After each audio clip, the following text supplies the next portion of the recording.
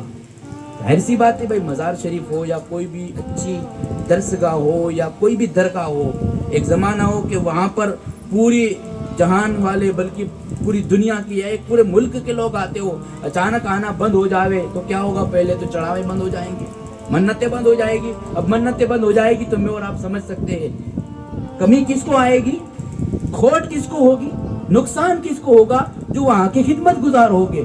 اب ہوا ایسا کہ ابو جہل، ابو لہب، وہ بڑے بڑے مکہ کے کفار، ان لوگوں کو چڑھاوے کم ہو گئے، آمدنی کم ہو گئی. اب حسد کی بنیاد پہ انہوں نے پروپیگنڈے شروع کیے، طرح طرح کے تکلیفیں دینا شروع کی مسلمانوں کو، حضور کو طرح طرح کی تکلیفیں پہنچانی شروع کی کہ جتنا ہو سکے یہ شخص یا تو مکہ شہر چھوڑ کے چلا جائے یا اپنی دعوت دینا بند کرے. انہوں نے پوری کوششیں کی لیکن کوئی ہلا ان کا کام نہ ہوا. کیا کیا کوششیں کی، کیسے کیسے ظلم میرے آقا پر اور ان کے چاہنے والوں پر، ان کے صحابہ اکرام پہ جو ظلم ڈھائے وہ آگے کی تقریروں میں آپ سنیں گے. آپ بات آئی تو میں بتا رہا ہوں، وہ حبیب یمنی، ان کو ابو جہل کا دوست تھا، اور یمن کا یہ حبیب یمنی جو تھا نا، یمن کا بادشاہ تھا.